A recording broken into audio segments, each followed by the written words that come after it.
Liquor lobby ವಿಪರೀತ ಇತ್ತು ನೋಡಿ. ಎಸ್ ಎಂ ಕೃಷ್ಣ ಎಂಥ ಮುತ್ಸದ್ದಿ ಅಂತಂದರೆ ಲಿಕ್ಕರ್ ಲಾಬಿ, ಒಮ್ಮೆ ಎಜುಕೇಷನ್ ಲಾಬಿ, ಒಮ್ಮೆ ಲಿಕ್ಕರ್ ಲಾಬಿ, ಒಮ್ಮೆ ರಿಯಲ್ ಎಸ್ಟೇಟ್ ಲಾಬಿ, ಹೀಗೆಲ್ಲ ಆಗತ್ತೆ ನೋಡಿ. ಈಗೇನಾಯಿತು, ಲಿಕ್ಕರ್ ಲಾಬಿ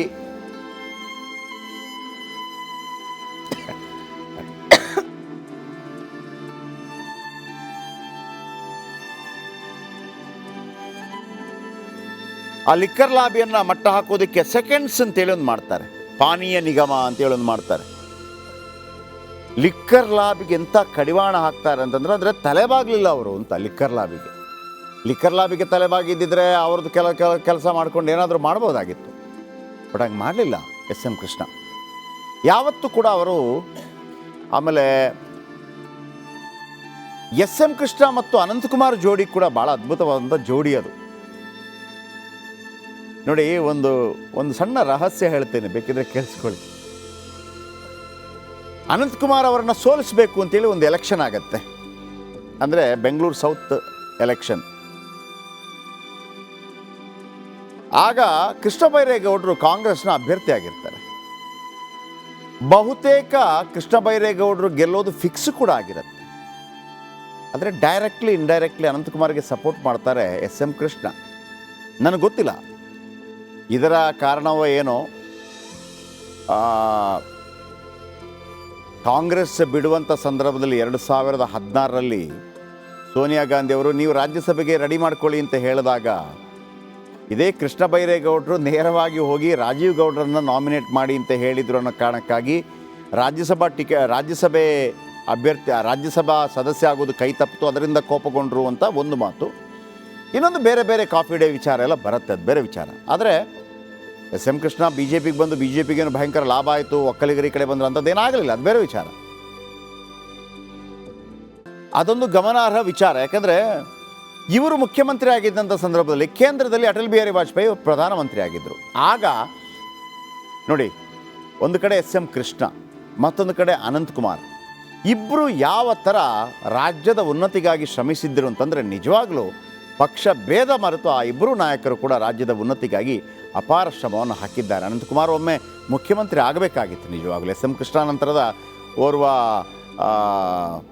ವಿಷನರಿ ಮುಖ್ಯಮಂತ್ರಿ ಖಂಡಿತವಾಗಲೂ ಅನಂತಕುಮಾರ್ ಆಗ್ತಾಯಿದ್ರು. ಕೆಲವೆಲ್ಲ ಮುಖ್ಯಮಂತ್ರಿ ಮಿಸ್ಸಿಂಗ್ ಭಾಳ ಕಾಡುತ್ತೆ.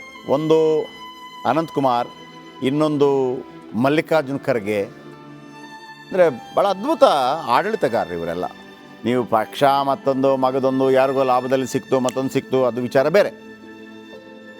ಎಸ್ ಎಂ ಕೃಷ್ಣ ಅವರ ಕಾಲಾವಧಿಯಲ್ಲಿ ನಾನು ಹೇಳಿದೆ ಲಿಕ್ಕರ್ ಲಾಬಿ ಭಾಳ ಸ್ಟ್ರಾಂಗ್ ಇತ್ತು. ಲಿಕ್ಕರ್ ಲಾಬಿಯನ್ನು ಕಡ್ದು ಮೂಲೆಗೆ ಹಾಕ್ಬಿಟ್ರು. ಆಮೇಲೆ ಸುವರ್ಣಸೌಧ,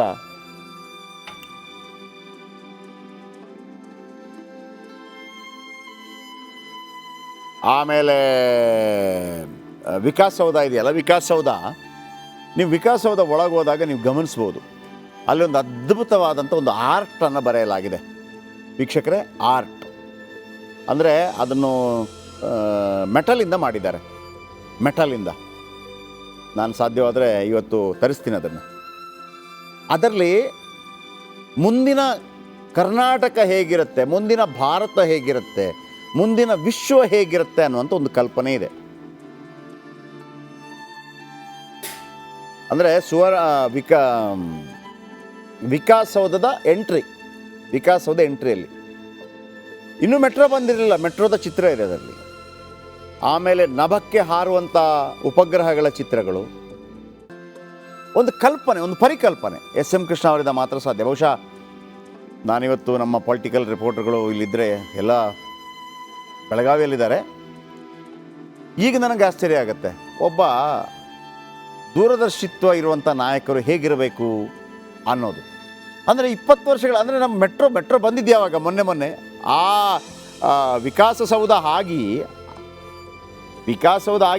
ಒಂದು 12 ವರ್ಷಗಳ ನಂತರ ಮೆಟ್ರೋ ಬಂದಿದ್ದು ನಮಗೆ ಕರ್ನಾಟಕದಲ್ಲಿ. ಆಗಲೇ ಆ ಒಂದು ಕಲ್ಪನೆ ಇತ್ತು ಅವರಿಗೆ ಅಂತೇಳಿ, ಯಾವ ರೀತಿ ಇರುತ್ತೆ ಅಂತೇಳಿ. ಅಂತ ಎಸ್ ಎಂ ಕೃಷ್ಣ ಇವತ್ತು ಆಗಲಿದ್ದಾರೆ ನೋಡಿ. ಅವರನ್ನು ಯಾವುದೋ ಪಾರ್ಟಿಯಿಂದ ಯಾರು ನೋಡ್ತಾ ಇಲ್ಲ, ಅವರು ಬಿ ಜೆ ಪಿ ಅಂತ ಯಾರು ನೋಡ್ತಾ ಇಲ್ಲ. ನನಗೆ ಇನ್ನೂ ಒಂದು ಕುತೂಹಲ ಇತ್ತು ಮೊದಲಿನಲ್ಲೂ ಕೂಡ, ಆ ಪಾರ್ಥಿವ ಶರೀರದ ಮೇಲೆ ಸಾಧಾರಣವಾಗಿ ಒಂದು ಪಕ್ಷದ ಧ್ವಜ ಹಾಕ್ತಾರೆ. ಬಟ್ ಆ ಅವಕಾಶ ಇಲ್ಲ. ನಿನ್ನೆ ಭಾಳ ಟೀಕೆ ಟಿಪ್ಪಣಿಗಳಾಯಿತು ಒಂದು ಕಡೆಯಿಂದ, ಏನು ರೀ ಕಾಂಗ್ರೆಸ್ಸಲ್ಲಿದ್ದರು ಬಿ ಜೆ ಪಿಗೆ ಹೋದರು ಅಂತೇಳಿ. ಅದಕ್ಕೆ ಅತ್ತ ಬಿ ಜೆ ಪಿಯೂ ಅಲ್ಲದ ಅತ್ತ ಕಾಂಗ್ರೆಸ್ಸು ಅಲ್ಲದ ಒಬ್ಬ ನಾಯಕರು ಒಂದು ಹೇಳಿಕೆಯನ್ನು ನಾನು ಗಮನಿಸಿದೆ. ಅಲ್ರಿ ಕಾಂಗ್ರೆಸ್ ಅವ್ರು ಹಿಂಗೆ ಹೇಳ್ತಾರಲ್ಲ, ಬಿ ಜೆ ಪಿಗೆ ಹೋಗ್ಬಿಟ್ರು ಅಂತೇಳಿ. ಅವರು ಕಾಂಗ್ರೆಸ್ಗೆ ಬಂದಿದ್ದು ಪ್ರಜಾ ಸೋಷಲಿಸ್ಟ್ ಪಾರ್ಟಿಯಿಂದ, ನೆನಪಿಡಿ ಅಂತಂದರು. ಅವರೇನು ಡೈರೆಕ್ಟಾಗಿ ಕಾಂಗ್ರೆಸ್ಸಿಂದ ಬಂದಿದ್ದಲ್ಲ ಅಂತೇಳಿ. ಆ ಲೆಕ್ಕ ನೋಡಿದರೆ ದೇವೇಗೌಡರು ಆರಂಭದಲ್ಲಿ ಕಾಂಗ್ರೆಸ್ಸಲ್ಲಿದ್ದರು. ದರ್ಶನಕ್ಕೆ ಸಿದ್ಧತೆಯನ್ನು ಮಾಡಿಕೊಳ್ಳಲಾಗಿದೆ. ಅದರ ನೇರ ಪ್ರಸಾರದ ದೃಶ್ಯವನ್ನು ಗಮನಿಸ್ತಿದ್ದೀರಿ. ಇನ್ನೇನು ಕೆಲವೇ ಕ್ಷಣಗಳಲ್ಲಿ ಬಿಡದಿಯ ಈ ಜಾಗ ಏನು ಅಂತಿಮ ದರ್ಶನಕ್ಕೆ ವ್ಯವಸ್ಥೆಯನ್ನು ಮಾಡಲಾಗಿದೆ. ಆ ಜಾಗಕ್ಕೆ ಬಂದು ತಲುಪುತ್ತೆ ಪಾರ್ಥಿವ ಶರೀರ. ಬಿಡದಿಯಲ್ಲಿ ಸ್ವಲ್ಪ ಹೊತ್ತು ಅಂತಿಮ ದರ್ಶನಕ್ಕೆ ವ್ಯವಸ್ಥೆ, ರಾಮನಗರದಲ್ಲೂ ಕೂಡ ಇಂಥದ್ದೇ ವ್ಯವಸ್ಥೆಯನ್ನು ಮಾಡಿಕೊಳ್ಳಲಾಗಿದೆ. ಅದಾದ ನಂತರದಲ್ಲಿ ಸೋಮನಹಳ್ಳಿಗೆ ಪಾರ್ಥಿವ ಶರೀರವನ್ನು ಕೊಂಡೊಯ್ಯಲಾಗುತ್ತೆ. ಮಧ್ಯಾಹ್ನ 3 ಗಂಟೆವರೆಗೂ ಅಂತಿಮ ದರ್ಶನಕ್ಕೆ ವ್ಯವಸ್ಥೆಗಳು.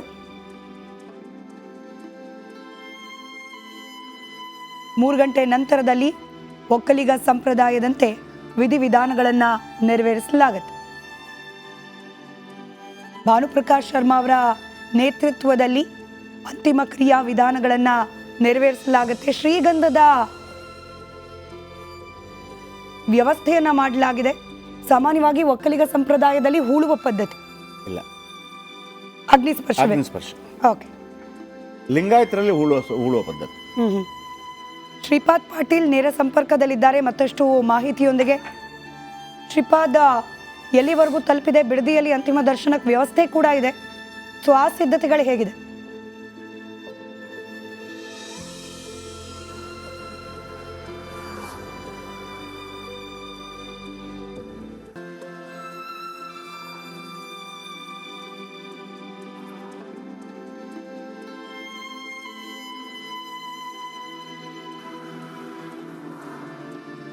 ಸ್ಮಿತಾ, ಈಗ ಕುಂಬಳಗೂಡು ಕ್ರಾಸ್ ಆಗಿದ್ದಾವನಿ, ಇನ್ನೇನು ಕೆಲವೇ ಕ್ಷಣಗಳು. ರಸ್ತೆಯುದ್ದಕ್ಕೂ ನಾವು ಗಮನಿಸ್ತಾ ಇದ್ದೀವಿ, ಸಾಕಷ್ಟು ಸಂಖ್ಯೆಯಲ್ಲಿ ಅಭಿಮಾನಿಗಳು ಹಾಗೇನೆ ಪಕ್ಷದ ಕಾರ್ಯಕರ್ತರುಗಳು ಬೆಂಬಲಿಗರು ಜಮಾಯಿಸಿದ್ರು. ಅವರ ಅಂತಿಮ ದರ್ಶನವನ್ನ ಪಡೆದುಕೊಳ್ತಾ ಇದ್ರು. ರಸ್ತೆಯುದ್ದಕ್ಕೂ ಪೊಲೀಸರು ಕೂಡ ಅಲ್ಲಲ್ಲಿ ನಿಂತಿದ್ದಾರೆ. ಯಾವುದೇ ರೀತಿಯ ಸಮಸ್ಯೆ ಆಗಬಾರದು ಅನ್ನೋ ನಿಟ್ಟಿನಲ್ಲಿ ವ್ಯವಸ್ಥೆಯನ್ನ ಮಾಡ್ಕೊಂಡಿದ್ದಾರೆ. ವಾಹನವನ್ನು ಕೂಡ ಅಲ್ಲಲ್ಲಿ ನಿಲ್ಲಿಸಿ ಜನರ ಅಂತಿಮ ದರ್ಶನಕ್ಕಾಗಿ ಸಹಕಾರವನ್ನ ನೀಡ್ತಾ ಇದ್ದಾರೆ. ಅದನ್ನ ನಾವು ಗಮನಿಸಬೇಕಾಗುತ್ತೆ. ಈಗಾಗಲೇ ನಾವು ಈ ಹಿಂದೆ ಗಮನಿಸ್ತಾ ಇದ್ವಿ, ಕೆಂಗೇರಿ ಹತ್ರ ಹಾಗೇನೆ ಅಲ್ಲಿ ಫ್ಲೈಓವರ್ ಹತ್ರನೂ ಕೂಡ 2 ನಿಮಿಷ ಅಥವಾ 1 ನಿಮಿಷ ಸಾಧ್ಯ ಮೂವ್ಮೆಂಟ್ ಇದ್ದಂತ ಸಂದರ್ಭದಲ್ಲಿ ಎಷ್ಟು ಹೊತ್ತು ಬೇಕಾಗುತ್ತೋ ಅಷ್ಟೇ ಹೊತ್ತು ನಿಲ್ಲಿಸಿ ಅಂತಿಮ ದರ್ಶನಕ್ಕಾಗಿ ವ್ಯವಸ್ಥೆಯನ್ನ ಮಾಡಲಾಗ್ತಾ ಇದೆ. ಉದ್ದೇಶ ಇಷ್ಟೇ, ಯಾರಿಗೂ ಕೂಡ ನಿರಾಸೆ ಆಗಬಾರ್ದು ಅಂತಿಮ ದರ್ಶನಕ್ಕಾಗಿ ಬಂದವರಿಗೆ ಅಂತ ಹೇಳಿ. ಇನ್ನು ಇಲ್ಲಿ ನೆಕ್ಸ್ಟ್ ನೇರವಾಗಿ ಬಿಡದಿಯಲ್ಲಿ ಕೆಲ ಹೊತ್ತು ಅಂತಿಮ ದರ್ಶನಕ್ಕಾಗಿ ವ್ಯವಸ್ಥೆಯನ್ನ ಮಾಡ್ತಾರೆ. ಅಲ್ಲಿಂದ ರಾಮನಗರವನ್ನ ಹೊರಟ ತಕ್ಷಣ ಚನ್ನಪಟ್ಟಣ ಮತ್ತು ಮದ್ದೂರು 10 ಗಂಟೆಯಿಂದ 3 ಗಂಟೆವರೆಗೂ ಅಲ್ಲಿ ಅಂತಿಮ ದರ್ಶನಕ್ಕಾಗಿ ವ್ಯವಸ್ಥೆಯನ್ನ ಮಾಡಲಾಗುತ್ತೆ. ಇನ್ನು ಈಗಾಗಲೇ ಸೋಮನಹಳ್ಳಿಯಲ್ಲಿಯೂ ಕೂಡ ಎಲ್ಲ ರೀತಿಯ ವ್ಯವಸ್ಥೆಯನ್ನ ಮಾಡಲಾಗಿದೆ ಅಂತಿಮ ವಿಧಿವಿಧಾನಕ್ಕಾಗಿ.